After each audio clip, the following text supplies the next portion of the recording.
مبتلا کیا۔ تو حضور نے ان چیزوں سے منع فرمایا کہ ایسی جو ہے وہ کنڈیشن نہ بنائیں کہ جس کے ذریعے دوسرے لوگوں کی یا تلفی ہو یا ان کی جو ہے وہ وہاں وہ جگہ پر آ کر بیٹھ جائیں، تکلیف بھی اور ان کی گردنیں بھی ہلانگے، ان کی گندوں کو بھی کراس کر کے آئیں۔ یہ مسئلہ ختم ہے۔ اگلا مسئلہ یہ ہے، حضرت ابو ہریرہ فرماتے ہیں کہ جمعے کے خطبے کے یعنی خطاب کے وقت خاموش رہنا بہت ضروری ہے۔ نبی کریم علیہ السلام نے فرمایا ان قلت لصاحبک یوم الجمعہ انصت، اگر کسی آدمی نے اپنے ساتھ والے بندے کو کہا کہ چپ کر کے بیٹھ، یعنی کوئی آدمی گفتگو کر رہا تھا، ایک شخص باتیں کر رہا تھا کسی اور کے ساتھ والے نے کہا کہ یار چپ کر کے بیٹھو، خاموش رہو، بات نہ کرو، فرمایا والامام یخطب فقد لغوت، تو امام خطیب خطاب کر رہا تھا تو اس نے بھی گناہ کیا، وہ تو آلریڈی گناہ کر رہا ہے نا، ٹھیک ہے نا جی۔ مثال کے طور پر آپ مثال یہ سمجھیں، یہ بابا جی گفتگو کر رہے تھے ان کے ساتھ، ان کو انہوں نے منع کیا، تو اب یہ تینوں اس گناہ کے اندر شامل ہو گئے، کیونکہ وہ تو پہلے لگے ہوئے ہیں باتوں میں، اب تیسرا ان کو روک رہا ہے، تو اب تیسرے کو بھی حضور نے روکنے کی اجازت، یعنی یہ نہیں کہنا کہ چپ کر رہے خاموش رہے، نہیں، بہت زیادہ اگر ہو تو اشارے کے ساتھ، بہت زیادہ اگر کوئی اونچی باتیں کر رہا ہے تو آپ اس کو اشارے کے ساتھ روکیں، آپ کو زبان کھولنے کی وہاں پہ اجازت نہیں ہے۔ حضور نے فرمایا تم نے دعوی کام کیا، یعنی دعوی کام کے مراد یہ ہے کہ اجر جمعے کا اجر آپ نے ضائع کر لیا، جمعے کا ثواب آپ کا ضائع ہو گیا، یا کلام کیا تو گناہ بن گیا، خطا بن گئی، یا جمعے کی فضیلت کو آپ نے ختم کر ڈالا۔ بخاری شریف، مسلم شریف، ابو داؤد، ترمذی، سنن نسائی، ابن ماجہ، ابن خزیمہ اور ان تمام الترغیب و ترہیب کے اندر اس حدیث کو نقل کیا گیا کہ اگر کوئی بول رہا ہے تو اگر باتیں سن کر کوئی اس کو چپ کے لیے نہ کہے، کیونکہ اگر وہ کہے گا تو وہ بھی اس گناہ میں شریک ہو جائے گا، شامل ہو جائے گا، اس لیے اشارے کے ساتھ کیا آپ اس کو روک سکتے ہیں۔ بہرحال ان چیزوں کا ہمیں خیال کرنا چاہیے کہ یہ چیزیں ہمارے معاشرے کے اندر دیکھی گئی ہیں بارہا کہ امام خطاب کر رہا ہے، خطیب صاحب لیکچر دے رہے ہیں اور ساتھ والے لوگ گفتگو میں مبتلا ہیں، تو ہمیں ان چیزوں کا اوائڈ کرنا، بچنا ہوگا، پرہیز کرنا ہوگا کہ ایسا نہ ہو کہ ایک آدمی آئے بھی صحیح جمعہ پڑھنے، اپنا کام کاج آرام سب کچھ چھوڑ چھاڑ کر بزنس کاروبار پیار سب کچھ رشتہ دار ٹائم بھی نکالے اور پھر آگے یہاں پہ ایک دو لفظ بولے اور ایک دو لفظ کی وجہ سے اس کا سارا کیا دھرا عمل ضائع ہو جائے، ویسٹ ہو جائے، ان چیزوں سے ہمیں بچنا ہوگا۔ اگلا جی ہمارا ٹاپک ہے ماہ مقدس شعبان المبارک کے اندر جو مبارک رات ہے 15 شعبان کی، جس کو شب برات کہتے ہیں، شب برات۔ عموماً ایک لفظ استعمال کرتے ہیں شب برات علی رات، شب برات علی رات، تو یہ جملہ غلط ہے، اس جملے کا کوئی معنی نہیں ہے، بس شب فارسی کا لفظ ہے، شب کا مطلب کیا ہے؟ رات، بس شب برات والی رات یعنی برات کی رات والی رات، تو یہ ایک نامناسب یا ایک فضول بن جاتا ہے جملہ۔ شب برات، برات کی رات، برات عربی لفظ ہے، شب فارسی لفظ ہے، شب میں نام رات، برات میں نام آزادی، نجات، خوشی،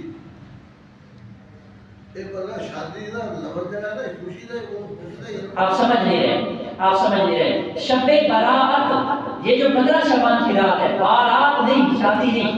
شب برات جو قرآن میں سورہ برات ہے،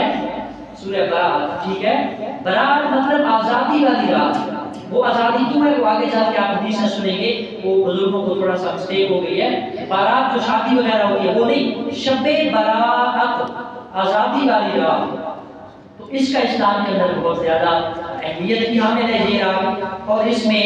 ہمیں اپنے اللہ کی بارگاہ میں حاضر ہو کر اپنے گناہوں پر نادم ہونا چاہیے، زندہ ہونا چاہیے اور اپنے گناہوں کی معافی مانگنی چاہیے۔ اس کے بارے میں ہم چند احادیث طیبات کا مطالعہ کرتے ہیں جو کہ حضور صلی اللہ علیہ وسلم کی احادیث مبارکہ ہمارے سامنے ہیں۔ میرے کریم نبی آقا دو جہاں صلی اللہ تعالی علیہ وآلہ وسلم نے ارشاد فرمایا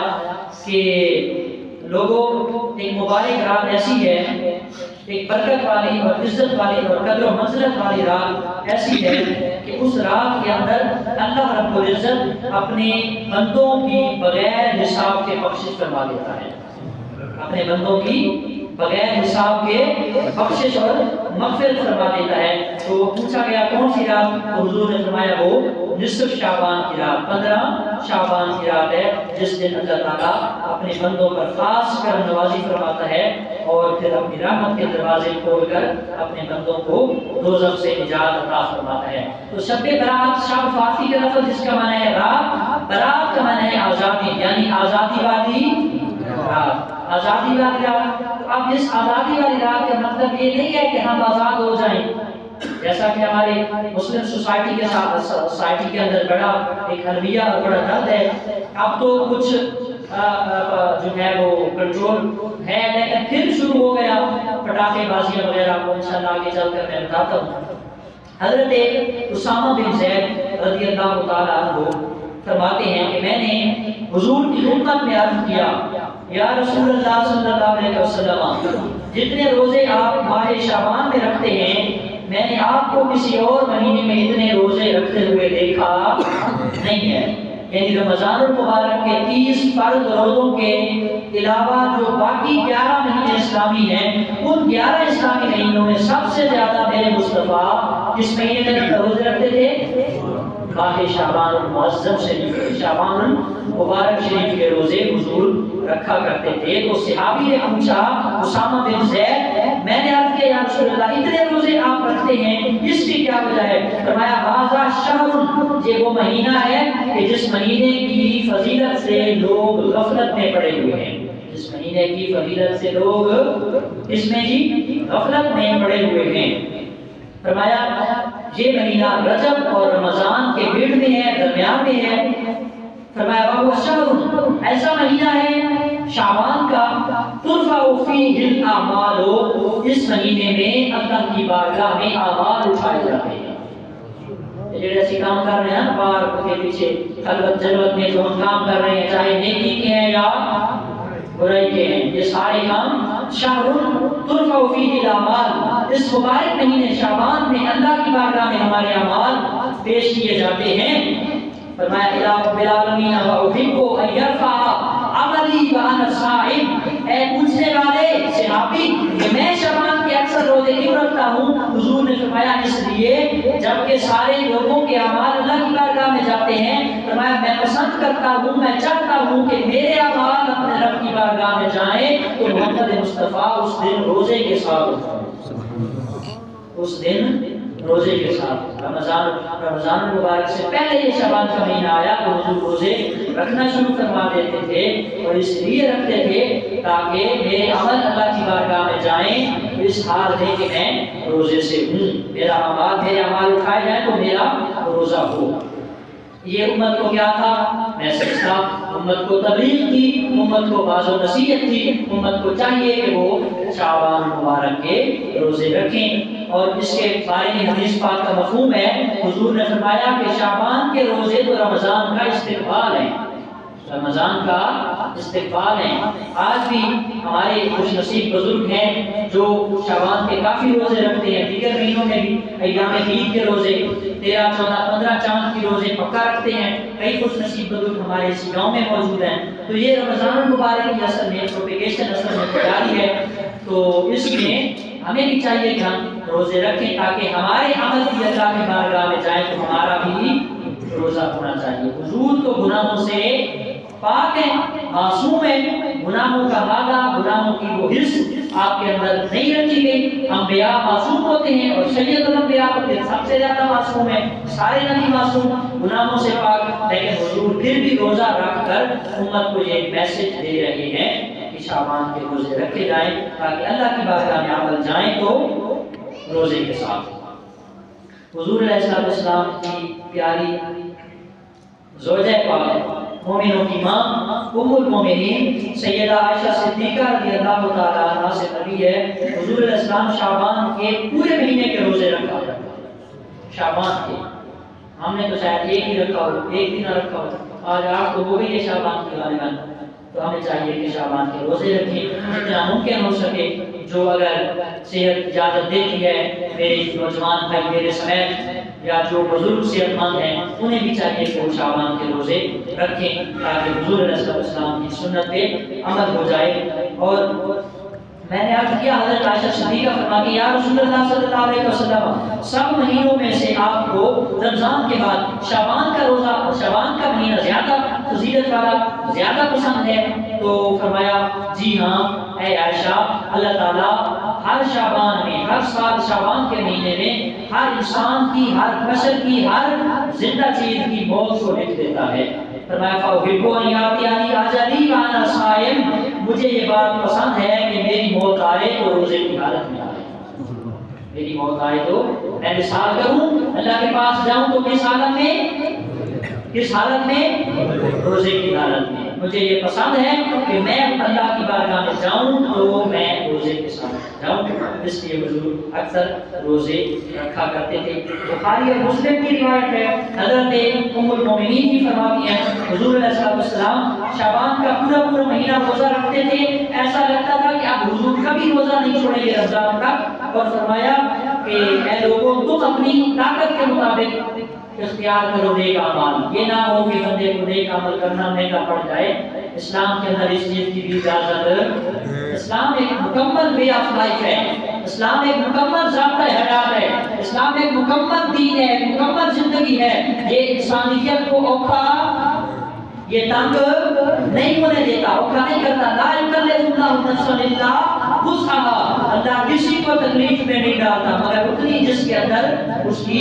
گنجائش ہوتی ہے، جتنا افورڈیبل ہوتی ہے، جتنا وہ طاقت برداشت کر سکتا ہے، اتنی ہی تکلیف اس کے اوپر آ جاتی ہے۔ بہرحال حضور نے فرمایا لوگوں تم اپنے عمل اپنی صحت کے مطابق اختیار کرو، کیونکہ اللہ تعالیٰ اجر و ثواب دیتے ہوئے نہیں تھکے گا، تم عمل کرتے کرتے تھک جاؤ گے،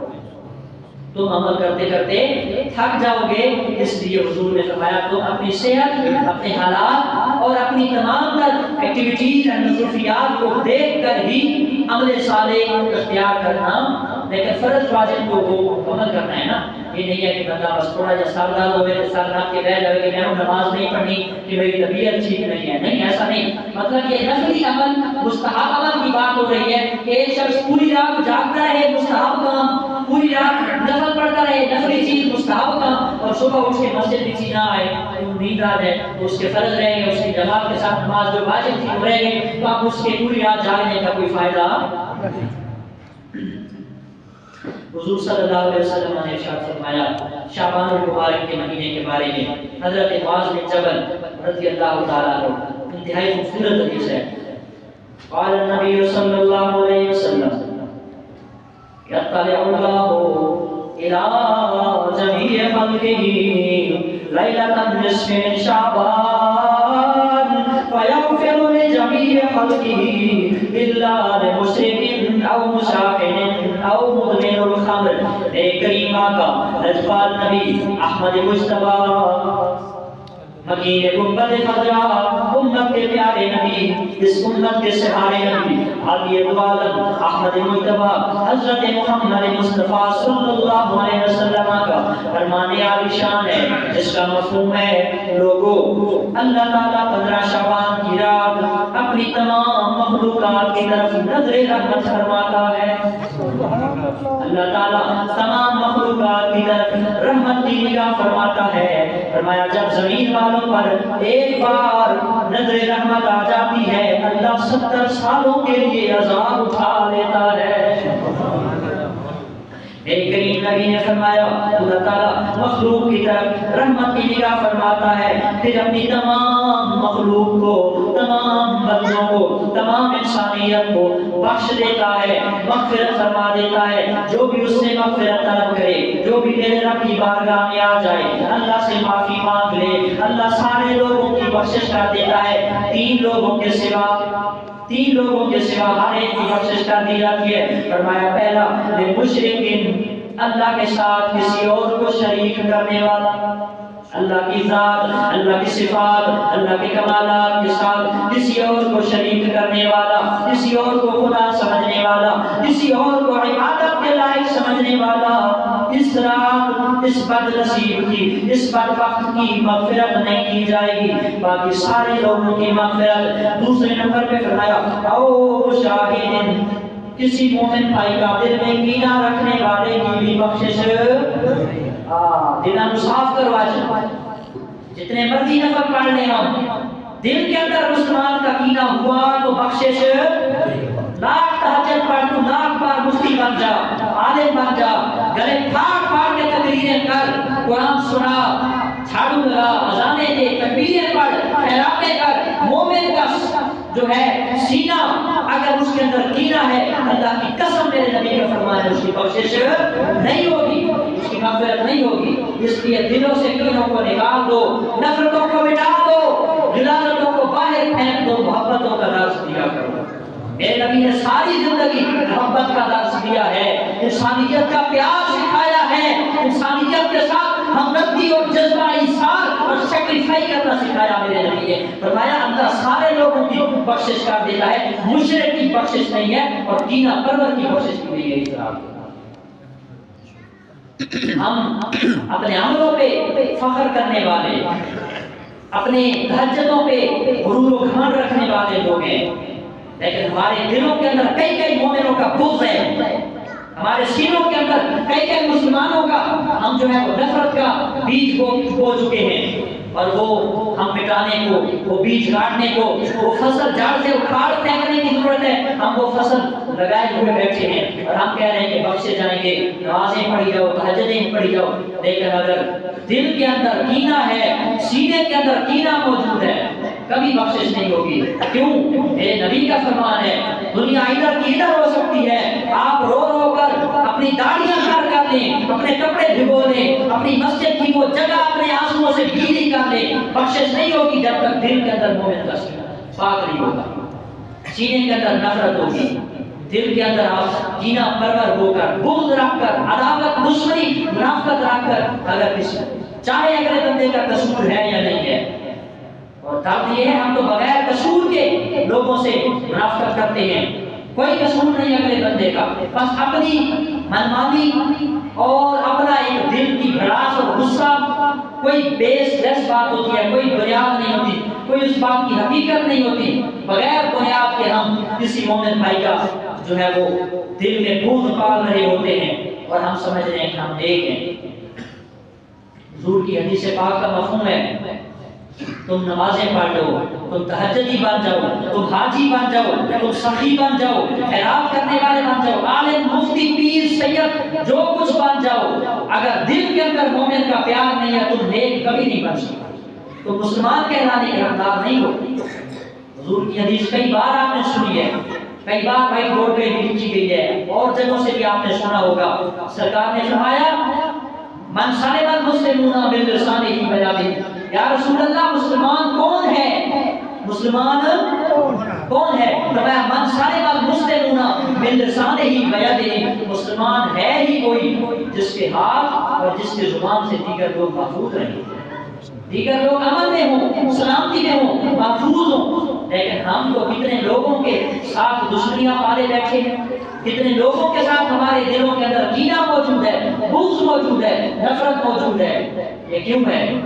یہ ہماری اپنی سوچ غلط ہے، ہمارا دماغ چھوٹا ہے، ہمارے ذہن چھوٹے ہیں، ہمارا دل تنگ ہے، ہم نیرو مائنڈڈ بن چکے، ہمارے اندر اوپن مائنڈ کا وہ مادہ ختم ہو چکا۔ اپنے اندر وسعتیں پیدا کرو، محبتیں پھیلاؤ، جب محبتیں پھیلاؤ گے خدا کی قسم اس معاشرے کے اندر میرے نبی کا دین بھی راج کرے گا، میرے نبی کا مذہب و اسلام بھی راج کرے گا۔